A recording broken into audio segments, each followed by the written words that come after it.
C'est une maladie qui n'épargne aucun pays africain. La dépression est une des premières causes d'incapacité dans le monde. Néanmoins, certaines croyances et le manque d'informations poussent les personnes atteintes par la dépression dans des impasses. La dépression n'est pas une fatalité, il existe des moyens pour en sortir. Nous allons en parler ce soir dans le Max Santé avec Ferdinand Ezembe. Bonsoir. Vous êtes Bonsoir. psychologue. Merci d'avoir accepté notre invitation. Tout d'abord, pouvez-vous nous dire comment est perçue cette maladie dans les sociétés africaines ? Écoutez, il y a toujours eu la dépression dans nos sociétés, mais on ne savait pas exactement la nommer.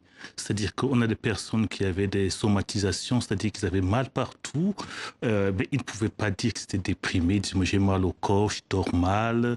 Et c'était en fait des formes de dépression masquées. Parce que ce n'était pas le même descriptif qu'en Occident, où la dépression se traduit généralement par des idées suicidaires. D'où viennent ces idées reçues sur la dépression en Afrique ? Alors, le fait, c'est que quand les premiers anthropologues sont arrivés, ils ont vu un peuple joyeux et ils ont décrit les Africains comme étant des éternels enfants toujours gais, joyeux, heureux, et que il n'y avait pas de dépression, il n'y avait pas de tristesse.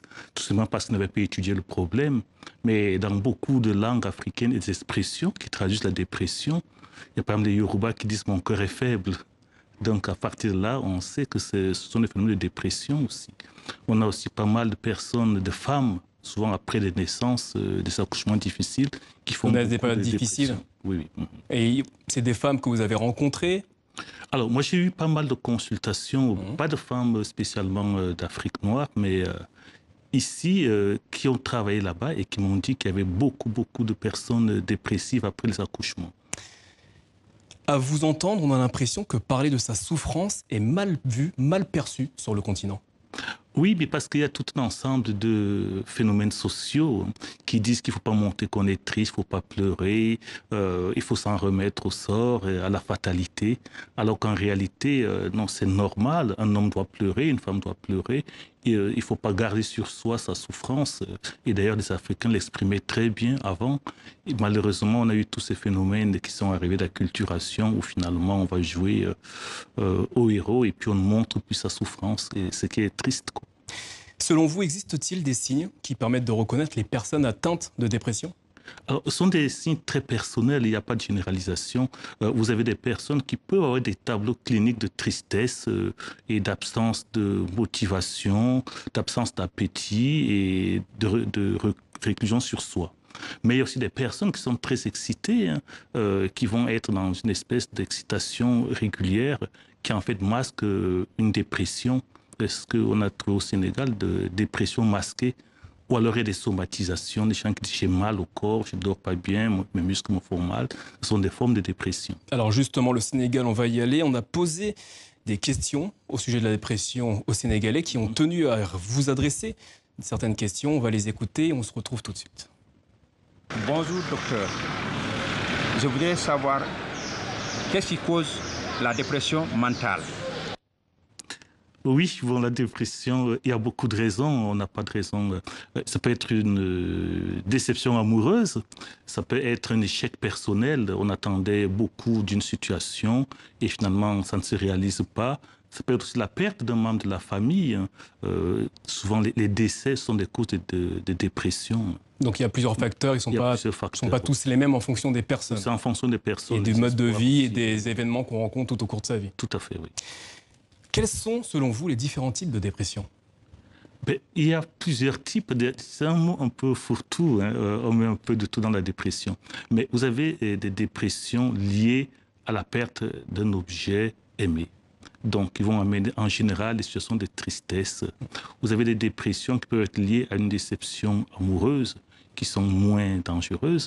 Et vous avez aussi des dépressions tout simplement dues au fait que les espoirs qu'on avait mis dans la construction d'un projet, de la gestion de soi-même, ne sont pas réalisés et dont les personnes vont rentrer dans des formes de dépression, mais toutes n'ont pas les mêmes conséquences, quoi. C'est-à-dire Il y a des dépressions qui vont être sévères et les personnes vont, par exemple, se renfermer et là, on a besoin, par exemple, suite aux tristesse due au deuil, on a des dépressions qui méritent un traitement médicamenteux. Et sur le long terme, c'est plus ou moins court ? Alors, ça dépend aussi des personnes, mais en général, il y a des dépressions pour lesquelles il faut des antidépresseurs. Il faut voir un psychiatre qui va vous donner des médicaments et ensuite il y aura un travail de thérapeute. Alors justement, en parlant de dépression, de médicaments, on va écouter une personne qu'on a interrogée, qui est dépressive, et qui vous adresse cette question. Je suis tout le temps anxieuse et dépressive tout le temps. Je voulais savoir qu'est-ce qu'on peut faire pour ça. Je voulais savoir quels médicaments il faut prendre pour la dépression, pour soigner la dépression.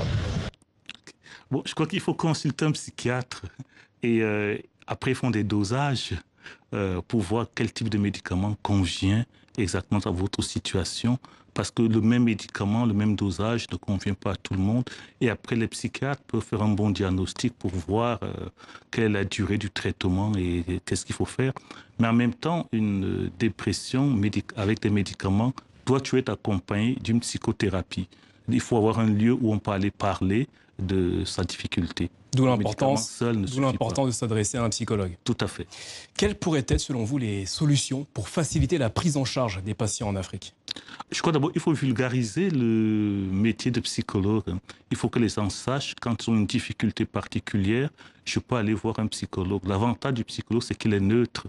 Et donc, c'est un lieu où on peut parler en toute honnêteté. Alors que dans certaines institutions, on aura du mal à dire parce qu'il y a un poids moral tellement fort qu'on ne peut pas tout dire au prêtre, ou pas tout dire à l'imam ou au pasteur, ou même aux membres de sa famille. Alors que chez un psychologue, vous êtes libre de vous exprimer et c'est un lieu où vraiment, ils sont des gens formés déjà et qui peuvent vous aider à progresser parce qu'ils ont été formés pour l'accompagnement des personnes en situation de maladie mentale. Docteur Ezembe, le continent africain ne manque pas de psychologues. Oui. Comment expliquez-vous qu'il soit si peu sollicité? Je crois qu'il y a une méconnaissance due au fait que c'est un métier rare et nouveau. Moi, je fais sur le continent? Sur le continent. Par exemple, au Cameroun, je fais partie de la première promotion des personnes formées en psychologie. Mais comme il n'y a pas beaucoup d'émissions de télé comme la vôtre ou de radio où on vulgarise le métier de psychologue, donc les gens ont très peu de chances de voir un psychologue exercer. Donc il faut plus de vulgarisation. La vulgarisation, insister sur la vulgarisation. On a posé la question à un téléspectateur qui exprime la dureté, la persistance de certaines croyances. On l'écoute et vous pourrez lui répondre juste après. Les gens ont tendance plus souvent, quand ces gens de maladie vous atteignent, d'aller voir un marabout ou bien d'aller voir des gens, des guérisseurs traditionnels. Je voudrais vous demander, qu'est-ce que ça fait exactement que les gens se tournent toujours vers ces gens de structures au lieu d'aller voir les psychologues ou bien médicalement d'aller voir un docteur? Oui, parce que les gens utilisent d'abord les ressources qu'ils connaissent. Donc, comme il y a pas mal de marabouts, de guérisseurs autour d'eux, c'est le premier stade. Mais le deuxième stade, quand ça ne marche pas, ils vont donc voir des gens plus spécialisés. Mais j'avoue que ce n'est pas encore un métier très, très populaire. C'est aussi pour ça que les gens n'y vont pas. Mais avec le temps, dans les grandes villes africaines, maintenant, il y a de plus en plus de gens qui étudient la psychologie. Et il faut aussi qu'ils se fassent connaître auprès du grand public pour qu'ils rentrent dans ce marché qui est assez concurrentiel. Qu'en est-il du coup? Se rendre chez un psychologue, ça a un prix? Oui, mais je peux dire qu'il est moindre que le coût des marabouts. Que l'argent que les gens investissent chez des marabouts ou d'autres personnes non qualifiées. Oui, c'est une consultation normale, alors que les gens donnent des fortunes souvent à des personnes qui vont leur vendre de l'espoir sans lendemain. Ne pas hésiter à consulter, car les gens sont là en Afrique notamment pour vous aider. Merci, docteur Ferdinand Ezembe. Je rappelle que vous êtes psychologue. Merci d'avoir été notre invité ce soir. Merci. C'est la fin de ce journal. Merci de votre fidélité. Belle soirée à tous sur TV5 Monde.